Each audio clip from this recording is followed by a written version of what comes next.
여러분 반갑습니다. 성경대로를 시작합니다. 지금 육신의 자녀와 약속의 자녀에 대해서 말씀을 드리고 있는데요. 육신의 자녀는 혈육의 사람, 땅에 속한 사람, 곧 진노의 자녀를 얘기하고 있죠. 또한 약속의 자녀는 위로부터 난 하늘에 속한 위에 있는 예루살렘의 신령한 그러한 하나님께 속한 사람들에 대한 부분을 지금 말씀드리고 있는데요. 성경은 우리에게 바로 약속의 자녀로 살아가는 것을 요구하고 있죠. 그래서 이방인들을 향한 하나님의 계획, 영원부터 만물을 창조하신 하나님 속에 감추었던 비밀의 경륜 속에서도 하나님은 이방인들이 예수님 안에서 복음으로 말미암아 함께 지체가 되고 함께 약속에 참여하는 자가 되는 이런 부분, 이 약속에 참여하는 부분을 그렇게 귀하게 생각을 하시고 만물을 창조하시기 전부터 그런 계획을 하나님은 가지고 계셨어요. 그래서 우리 모두는 그 길을 통해서 하나님을 만날 수 있는 그러한 은혜 안에 있는 사람들입니다. 오늘 첫사람 아담을 통해서 그 부분에 말씀을 드리고 있는데요. 에덴 동산에서 태어난 아담을 첫사람, 그리고 예수님을 둘째 사람, 또한 마지막 아담. 성경은 이렇게 기록을 하고 있죠. 첫사람 아담은 흙에 속한 사람, 땅에 속한 사람, 그가 거듭나지 않고 위에서 난 사람으로 삶을 살아가고 하나님을 섬기는, 순종하는 그러한 믿음의 자녀가 되지 않는다고 하면 결국은 땅에 속한 첫사람 아담의 족속은 모두가 다 진노 안에 빠질 수 없고 우리 예수님, 그분은 하늘에서 난 둘째 사람, 그 둘째 사람을 따라 사는 모든 그 둘째 사람에게 속한 사람들은 약속의 자녀로 하나님 나라를 유업으로 받는다는 부분을 지금 말씀을 드리고 있는데요. 예수님은 이 땅에 오셔서 바로 우리를 하늘에 속한 둘째 사람으로 만들기 위해서, 우리를 그렇게 세워주기 위해서 66권 중에서 가장 중요한 말씀하신 게 바로 너희가 땅에서 난 흙에 속한 사람이지만 위로부터 다시 나라, 이거 말씀하셨잖아요. 그리고 그 길을 우리에게 제시해 주기 위해서, 그 길을 열어주기 위해서 자신이 친히 몸으로 십자가에서 죽으시고 장사되시고 부활하심으로 우리의 모든 문제를 해결해 주신 것 성경은 기록하고 있습니다. 예수님이 십자가에서 죽으신 이유는 바로 너희를 위해서, 우리를 위해서 그분이 죽으심으로 내 죽음을 대신해 주셨고 그 피로 죄속함 받았고 그분이 장사됨으로 나도 장사에 연합해서 죄사함의 길을 열어주셨고 그분이 부활의 첫 열매가 되셔서 부활시키는 은혜를 통해서 우리가 바로 예수님의 영을 받아 죽은 영이 살아나는 위로부터 다시 나는 그 은혜를 주신 것 성경은 우리에게 기록을 하고 계시는데요. 자, 할례, 지난 시간에 잠깐 말씀드렸는데 할례는 아브라함을 통해서 주신 선민의 약속, 이 할례가 결국은 우리를 거듭나게 하는 그런 복음의 모형과 그림자다, 이 말씀을 지금 드리고 있습니다. 할례는 지금까지 살아왔던 나의 옛사람을 잘라버리는 거잖아요. 새 언약의 할례는 내가 지금까지 살아왔던 옛사람을 일부만 잘라버리는 게 아니라 모든 그 육신의 옛사람을, 육신을 벗어버리는 그리스도의 할례, 바로 죽은 나를 땅속에 장사 지내는, 침례를 받음으로 예수님의 장사에 연합하는 새 언약의 할례, 이 할례를 통해서 아브라함의 족속이 되는 길을 열어놓으신 게 바로 하나님의 계획이셨고 그 부분을 예수님은 이 땅에 오셔서 가르쳐 주셨습니다. 그래서 성경에는요, 이 거듭나는 그런 그림자가 굉장히 많이 있는데 새 언약의 할례, 바로 우리가 침례로 육적 몸을 벗는 새 언약의 할례에 대한 그림자가 성경에는 굉장히 많습니다. 말씀드렸듯이 아브라함의 할례도 바로 새 언약의 할례에 대한 모형과 그림자, 노아의 홍수도 그렇고요. 출애굽할 때 홍해 바다를 건넌 것, 이게 바로 새 언약의 침례의 그림자. 사도 바울은 우리 조상이 모세에게 속해서 구름과 바다에서 침례를 받았다, 이렇게 기록하고 있죠.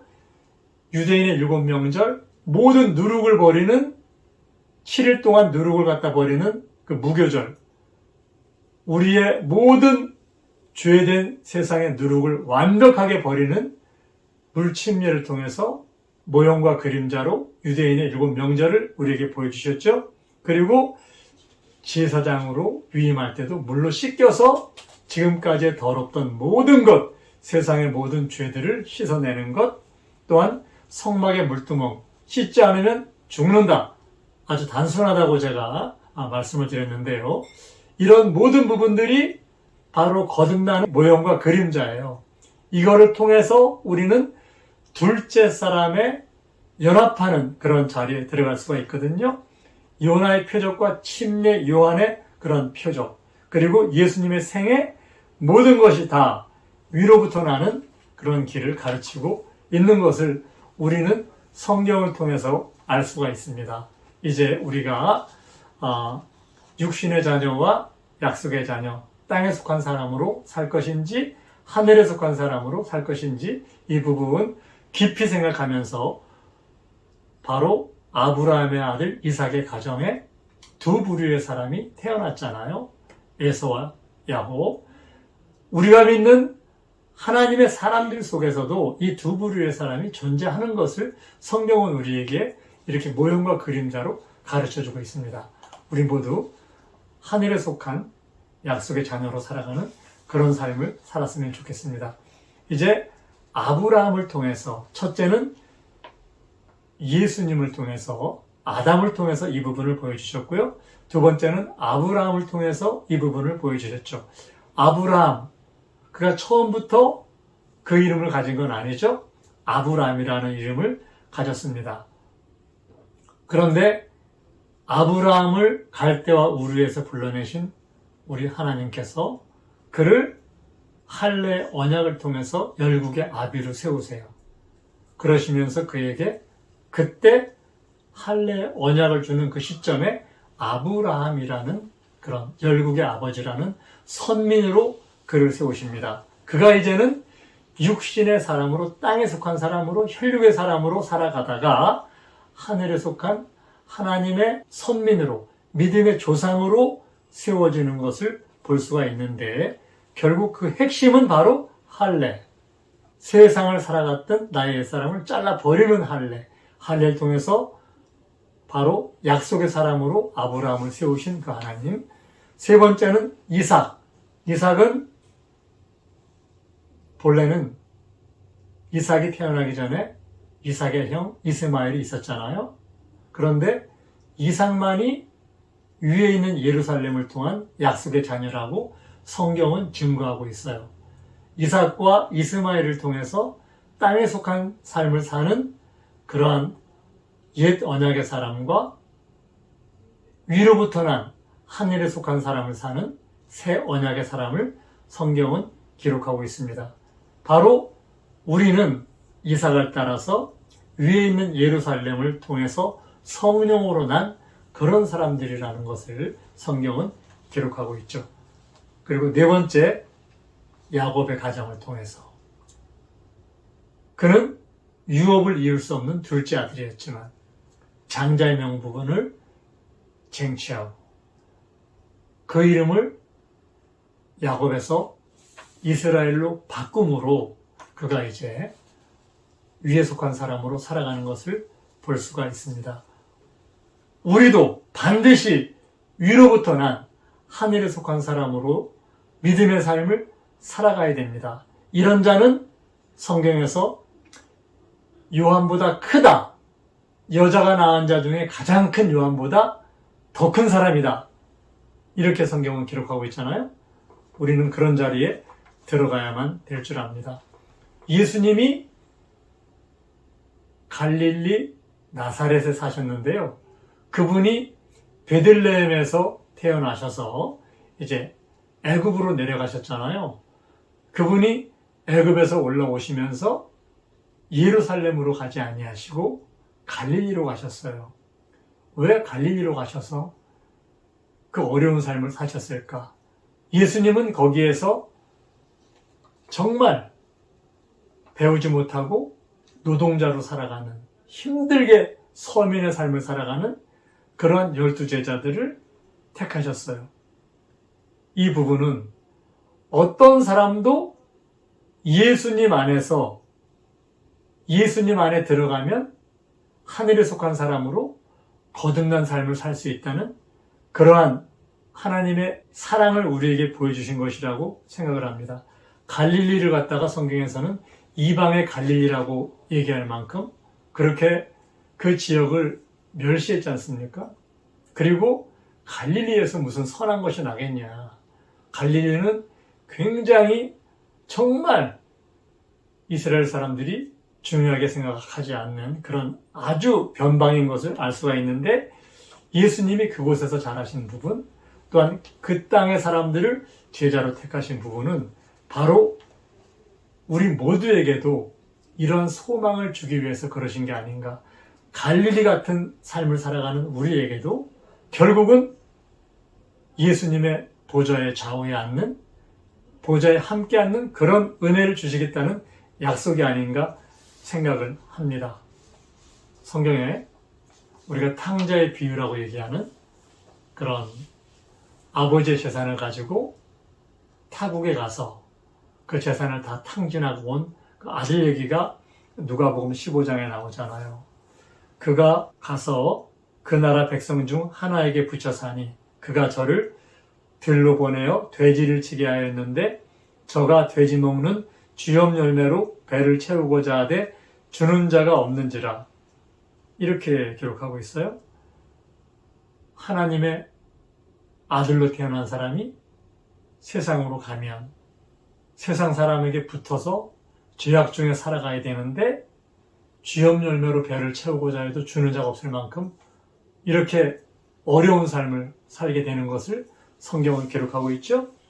그가 이제 다시 아버지를 기억하고 돌아왔을 때 아버지가 종들에게 이르되 제일 좋은 옷을 내어다가 입히고 손에 가락지 끼우고 발에 신을 신기라. 이렇게 말씀하십니다. 그가 지금까지 했던 모든 것을 기억하면 도저히 용서할 수 없을 만큼 아버지께 많은 죄를 졌는데 그에게 제일 좋은 옷, 그리고 손에 가락지 끼우고 신발도 좋은 거 신겨라, 이렇게 얘기하지 않습니까? 우리는 이 말씀을 통해서 둘째 아들 같은, 그렇게 정말 세상의 바닥까지 갔던 타락했던 창기와 함께 아버지의 재산을 다 먹어버린 그런 죄 중에 있는 죄인의 괴수도 다시 하나님께 돌아올 때 그 하나님께서 그를 하나님의 아들로 받아주시고 옷 입혀주시고 신발 신겨주시고 약속의 반지까지 끼워주시면서 위로부터 난 모든 죄는 기억지 아니하시고 하나님의 자녀로 인정해 주시는 것을 성경은 기록하고 있습니다. 우리는 이제 둘째 사람 예수님의 영을 내 안에 모시고 하나님의 성전이 되어서 하나님을 아바, 아버지라고 부르는 하나님의 약속의 자녀, 위에 있는 예루살렘으로부터 태어난 성령으로 태어난 자들이 되었습니다. 이 믿음을 끝까지 지키고 야곱의 삶으로 예수의 삶을 살아가지 않고 마지막까지 승리하시는 여러분들이 되시기를 예수님의 이름으로 부탁을 드립니다. 성경대로